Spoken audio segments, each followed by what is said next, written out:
Om Asato ma Sadgamaya Tamaso ma Jyotirgamaya Mrityor ma Amritam Gamaya Aviravirmayethi Rudrayatte Takshinam Mukham Tena Mam Pahi Nityam. May the Divine lead us from the unreal to the real, from darkness to light, from death to immortality. May the Divine Consciousness fill our hearts and protect us. So the title for today's talk is Who Seeks God and Why?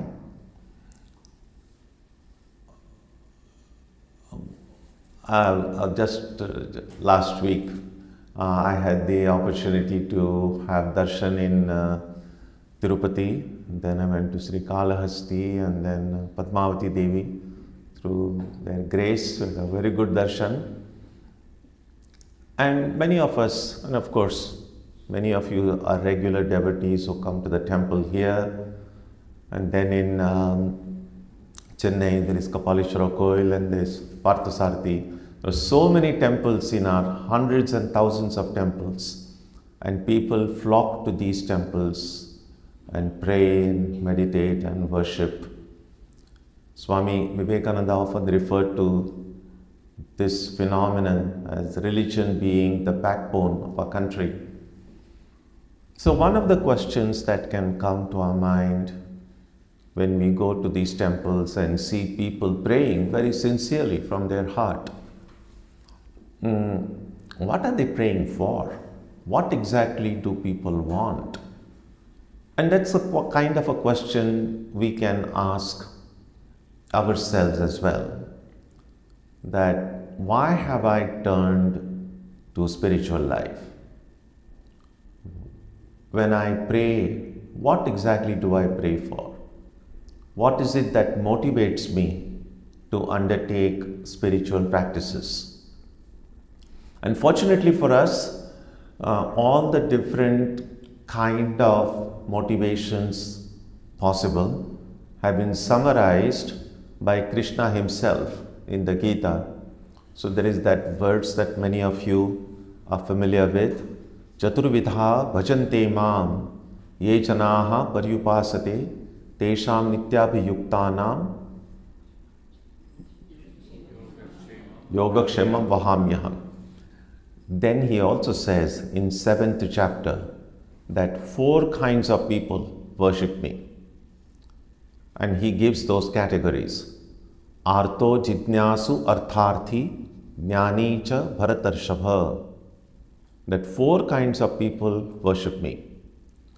And these are the 4 categories. The first category, he says, is artha.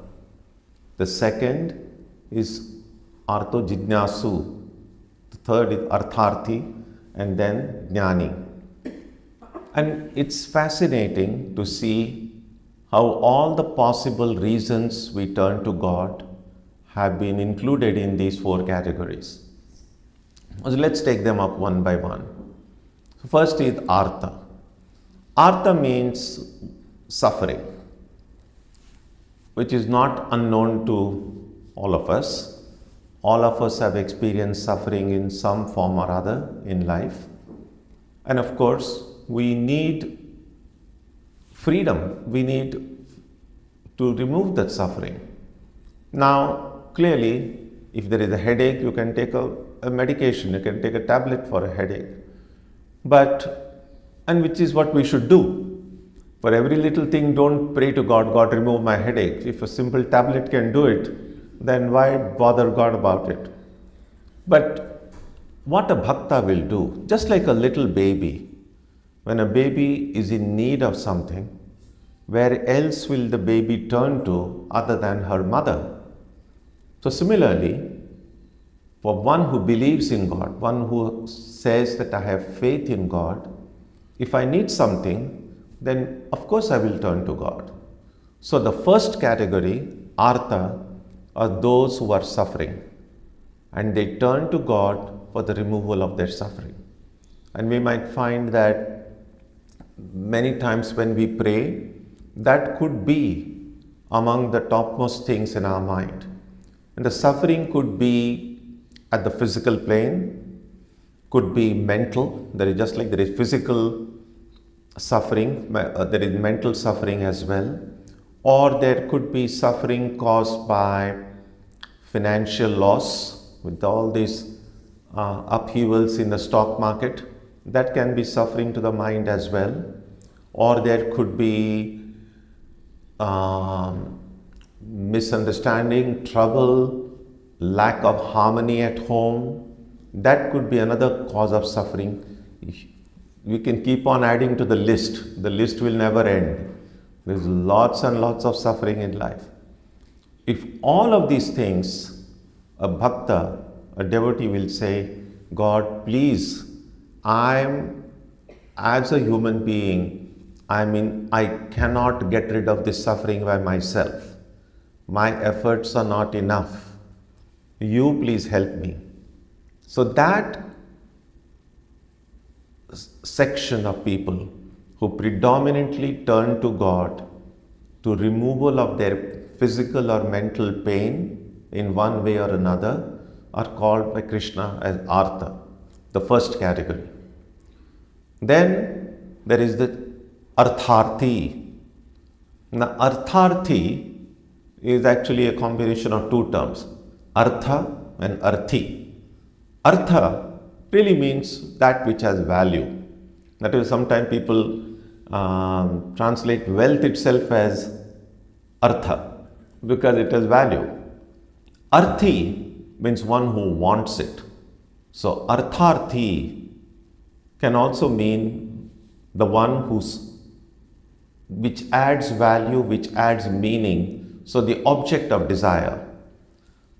And Arthi is one who wants it. So Artharthi means one who seeks enjoyment, one who seeks meaning, who seeks pleasure.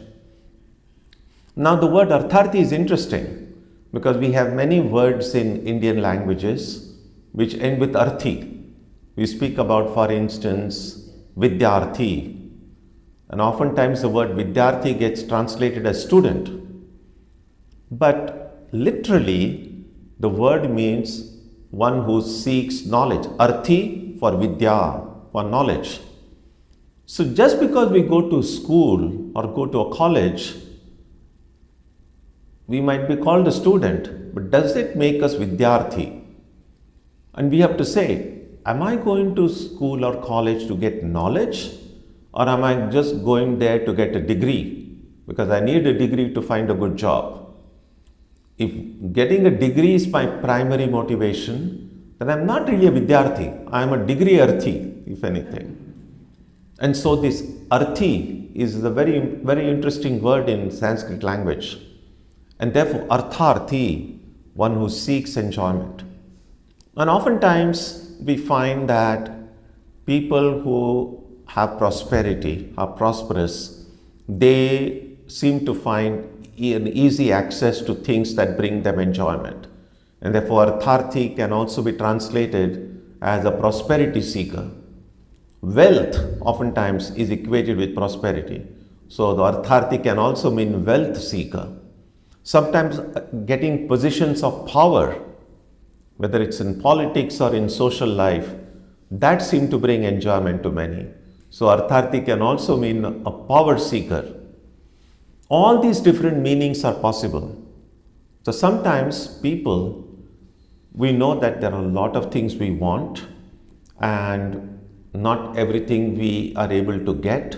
And so one who is devoted to God, one who believes in God, will turn to God and say, oh, I need this big 65 inches color TV or something like that. And if it's very difficult to get or it's beyond the means, somehow the devotee hopes God will make it possible for me to get those things that I need. So that's the Artharthi. So Artha, the seeker, who seeks freedom from suffering. Artharthi, one who seeks enjoyment. The third category is called Jidnyasu. Jidnyasu means one who seeks knowledge. Now, In some ways, this third category, Jidnyasu, is a little bit evolved because those who seek knowledge have gone to, in some respects at least, beyond the demands of the body and the mind. That they seek something higher, something of wisdom and knowledge. And not necessarily only Brahmadhyana, it can mean just knowledge. It is the curiosity about how life functions, the scientific pursuits, or things about humanities. All these things will come under the pursuit of knowledge. So seeking knowledge, we find every time you go to a library and you see stacks and stacks of books, hundreds of books, and we realize how little we know and how many of these books we have not read. And we know also that reading takes time, needs energy. We have got 100 other things to attend to. Where are we going to find the time to read all this and get all this knowledge? And therefore, a devotee will pray to God and say, God, in some ways, if you can give me knowledge, the brain gets exhausted pretty quickly, the time is limited, the energy is limited. Through God's grace, will it be possible for me to get a lot of knowledge in as short a time as possible? And it's possible, we know that. In Swami Vivekananda's life, we see how he had acquired that immense concentration of mind to be able to just look at a page, read the first few lines, and then you know exactly how the author's mind worked and what was to come. So it is possible to get knowledge in a short time through God's grace. So that is what this Jidnyasu, this hunger for knowledge, is a higher hunger than the hunger that the body and the mind impose upon us. So that's the third category of people who turn to God in order to solve many of the mysteries that surround us all the time. And then the fourth category, Krishna simply says, a jnani. Now literally, jnani would mean knowledge, a person who is knowledgeable, a person who is wise. Then the question becomes, what knowledge does this person have? Why did Krishna say artha, jidnyasu, artharthi and jnani? Is the person already enlightened? If this person is already enlightened, then this person wouldn't be seeking God. This person has already found God. So the one who is seeking God, and Krishna calls him jnani, means this person has got some knowledge which generally evades many people. And that is, this person has realized that everything else, whether it's freedom from enjoyment, whether it's freedom from suffering, whether it is seeking knowledge, all those things, none of these things can bring me total fulfillment.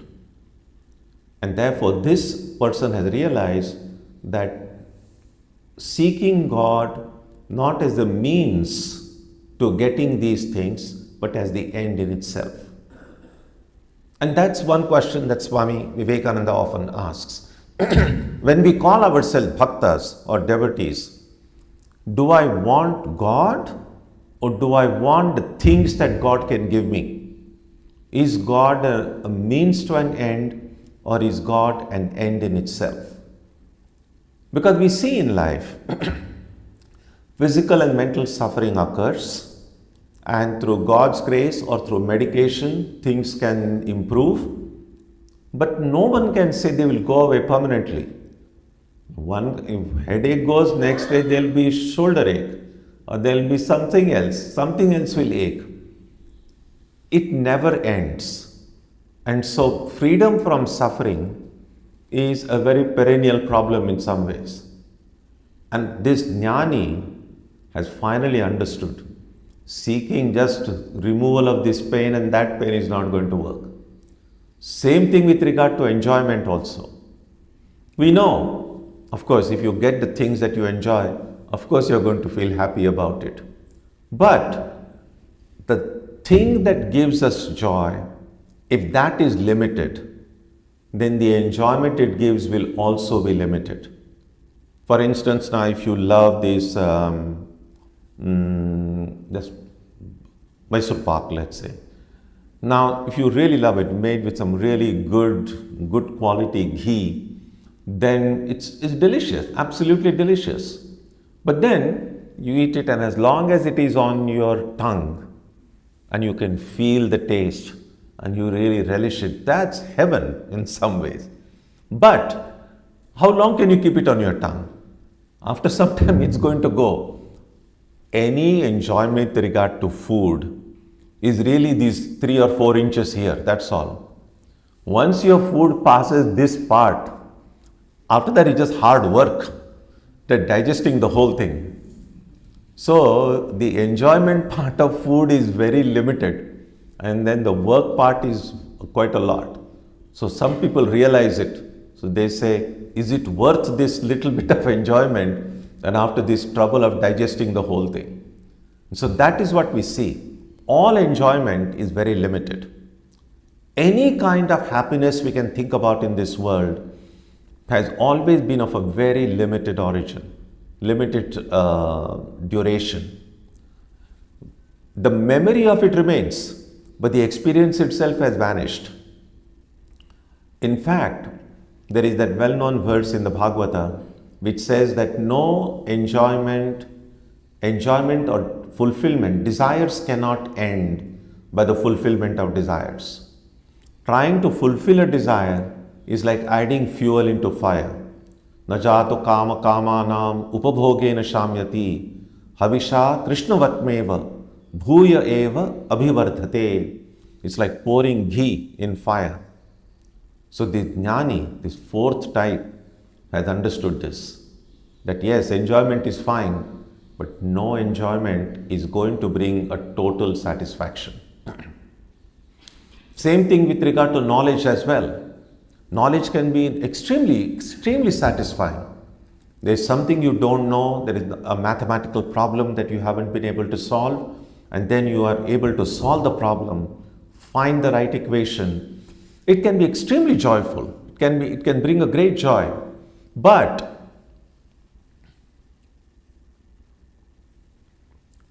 all of that also is very limited.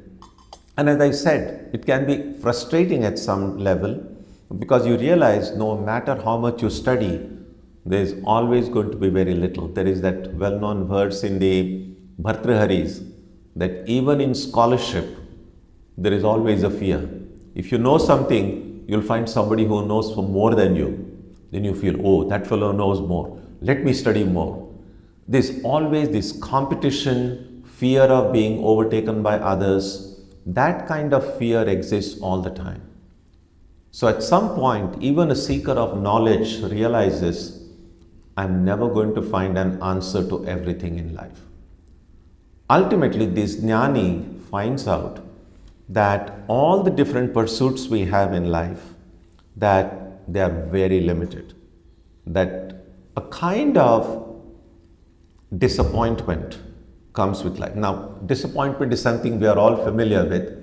We are disappointed with this or disappointed with that. We don't like this, we don't like that. But the jnani is done with these little disappointments. The jnani is disappointed with life itself. The life is not perfect. The world is not perfect. Just as sometimes teenagers do, Swami Vivekananda, when he was a teenager, he once is reported to have said that I could have created a better world. In other words, the world is not perfect. And as we grow older, we realize some people just make peace with it, compromise and say, well, let's do the best of the bad deal. It's not a perfect world, but it's not like we have any option. So let's try to manage with what we have. But a real spiritual seeker will say, no managing with these things. I must find a way out. That's who a jnani is, who realizes that you be disappointed with the world itself. And the faults of the world Krishna mentions in the Gita, Janma Mrityu Jara Vyadi Dukkha Dosha Anudarshanam, how everything in this world is punctuated. Because one side is birth, there is death, and in between there is this continual process of aging, then there is sickness. And among all these difficulties that we have, we are like desperately looking for some happiness here, some happiness there. It's not a perfect system. A kind of vishada, a kind of disappointment, a kind of grief must enter into our heart. That's why the very first chapter of the Gita is Arjuna Vishada Yoga. Because that Vishada entered into Arjuna, it opened up his heart for the teaching that Krishna gives from second chapter. Now the Vishada can take two ways. Vishada can take people and make them depressed. Depression and all that can also happen. But a Vishada, or this disappointment, also has a spiritual value. Because once you're disappointed with something or someone, you don't want to deal with it again. You just keep away from them. If you're disappointed with the world itself, then it will no longer distract us. The distraction of the world occurs because we somehow, a part of our mind feels there is something of value there. But once as a jnani you realize there is nothing of value there. It's all momentary, it's all illusory. In the Kathopanishad there is that verse which says, Shvobhava martyasya yadanta kaitat sarvendriyanam jarayanti tejaha. What the world does, sooner or later we all realize it. Even though we think we are enjoying the world, we are not enjoying the world, it's the world that is enjoying us. Because in the process of enjoying, what is happening is we are losing the vitality of our senses and the mind. And when we have nothing more to contribute to the world, that's when the nature says, we no longer need you, and then that's how people die. So the world is not, it's a merciless place. There is one very very powerful passage in Swami Vivekananda's one of his letters. He says, I hate this world, this horrible nightmare, and it goes on, and then he ends by saying, and it's sanctified shopkeeping. By that I mean, our relationships become so transactional, not only with regard to people and others, that you are of value to me only as long as you do something for me. If you no longer are any use to me, I stop bothering about you. But that kind of relationship, it's not only interpersonal, but people do that with regard to God as well. Sometimes you pray and you feel, oh, your prayer is not answered. And then there are some people who say, what's the point of going to a temple?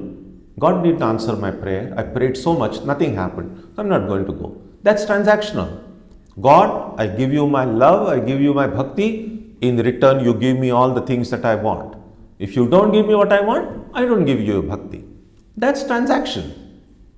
That's what Swami Vivekananda referred to as sanctified shopkeeping. That kind of attitude, we have no right to call ourselves devotees. No, a jnani, that fourth category, that jnani has understood this is the nature of the world. And so this jnani says, I don't want anything in the world, I just want God. And that's why Krishna says that all these four are great. Udara sarva evaite. All these four categories are noble people. Why are they noble? Because yes, we want freedom from suffering, we want enjoyment, we want knowledge. But instead of trying to get these things in a worldly way, using worldly methods, if a person turns to God for these things, that person has turned to a right source. So even for a worldly reason, it's better to turn to God than to worldly methods. So it is bhakti, is sometimes called sakama bhakti, a bhakti with desire. And the hope is that sooner or later we will realize that Sakama Bhakti is never going to give me that unending peace and bliss and freedom from suffering that I seek, and eventually it may lead me to Nishkama Bhakti. But because the Jnani has realized this quickly, Krishna says, Jnani tu atmaiva me matam. This Jnani, this true spiritual seeker, is my own self, is the Atman itself. That's why he says that among all these four categories, the fourth one stands out. So that's a kind of a question we have to ask ourselves, that if we think of ourselves as spiritual seekers, am I really seeking the spirit, or am I seeking all the other things in life which God can give me? Do I have a right to call myself a spiritual seeker? Is my bhakti a sakama bhakti with desire, or my bhakti nishkama bhakti without desire? These are the kind of questions we need to ask. And Krishna's answer is, all of us must try eventually to graduate to become a jnani. And a jnani would mean that I seek God alone. So which are the ways we can think of trying to develop this jnani attitude within us? And by jnani, I don't mean an enlightened being. Jnani in the sense of recognizing the limitations of the world and recognizing the truth and seeking God for God's sake. Not seeking God for this or that, but seeking God because of God. When we reach that state, we see that we are not simply looking for everything going smoothly in our life. That time, this little I, you see, one of the characteristics of bhakti is this I has to be transformed. The bhakta's I, that I am a devotee of God, is a good I. Sri Ramakrishna called it the ripe I. Now even this ripe I has to get out of the way. Whenever we pray, when we meditate, when we worship, in the beginning there is this awareness, I am praying, I am meditating, I am worshipping. But when will this I am praying, when will this I get out of the way? Only when only God remains in my heart. So even the awareness that I am meditating on God, that awareness also has to go. Only God should remain. This I should get out of the way. When this I gets out of the way, that's when all the problems are solved. So one of the ways of doing that, there is this a formulation that I like very much, and something that I probably may have shared with you in the past, but I can share with you again. And that is these four things that we need to keep in mind. They sometimes say that there are these two things we need to forget and two things we need to remember in order to truly become this fourth category, jnani, that Krishna wants us to be. Graduating beyond simply being an artha, jidnyasu and artharthi, and becoming truly a spiritual seeker. What do I need to do in life in order to reach that jnani stage?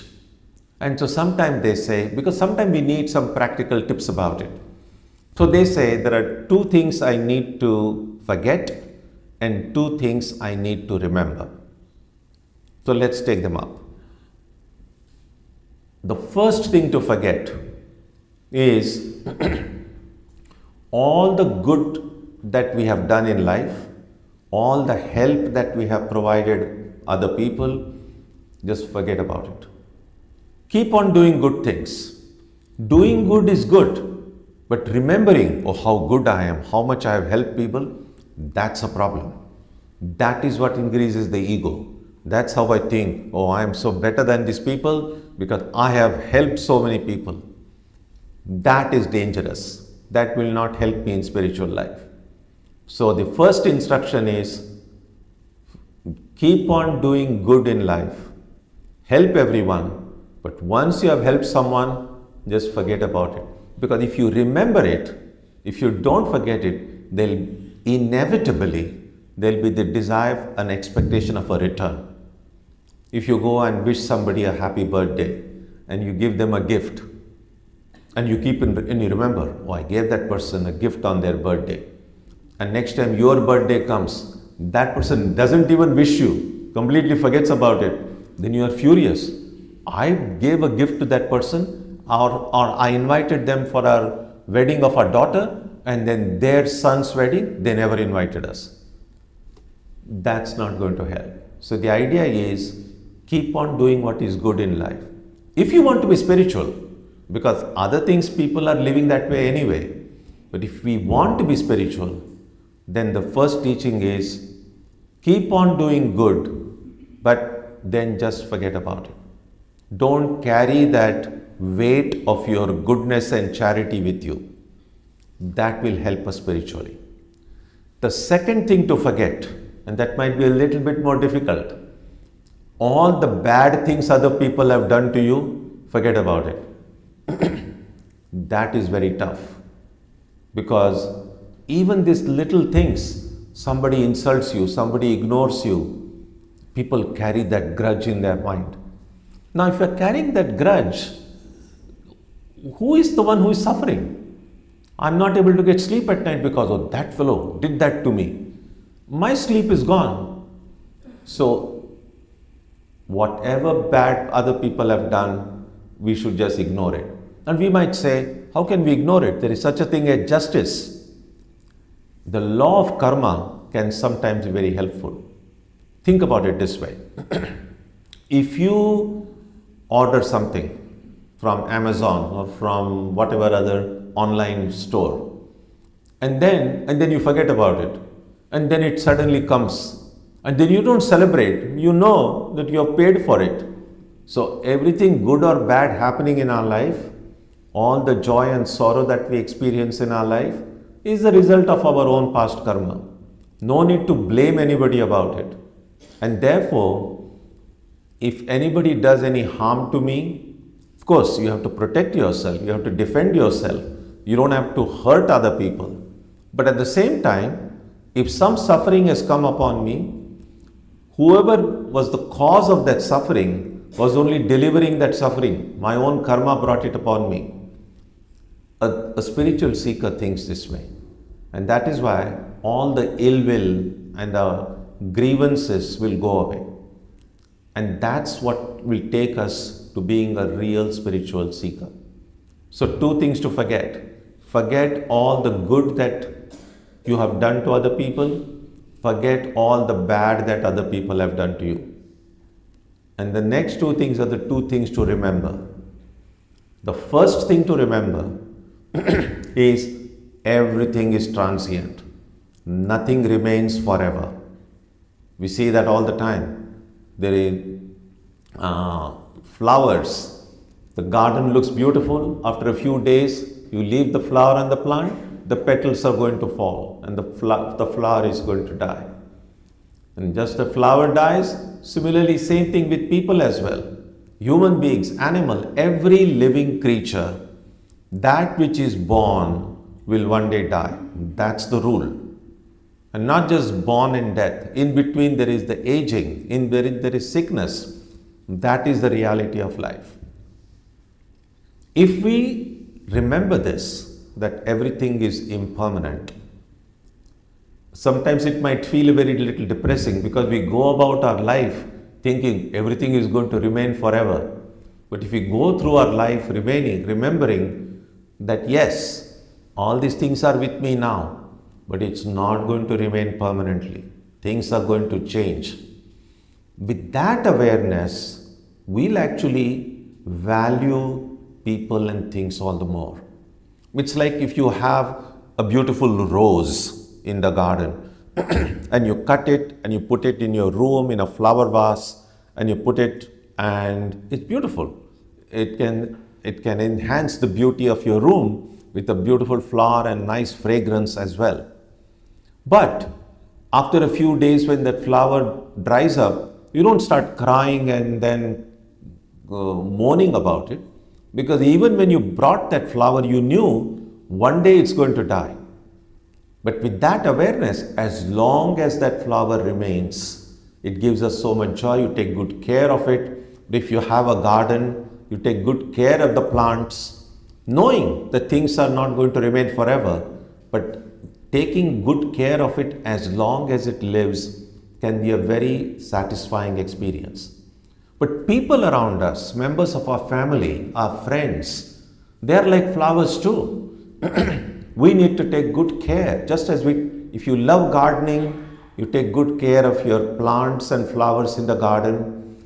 Look upon the people in your lives as also flowers, as plants. And you take good care of them. You give enough water to these plants and make sure they get enough sunshine, and the flowers are healthy and they bring so much joy. Same thing with regard to the people around us. Rather than ignoring them, rather than being hurtful talking with them, if we just speak with friendship, with love, with understanding, that's like watering these flowers. And then we can see that satisfaction that it can give. Sometimes the gift that we give, it's not just material gifts that we need to give. There is a gift of a smile. Just being cheerful. Swami Vivekananda once said, by being cheerful always and smiling, it takes us nearer to God, nearer than any prayer.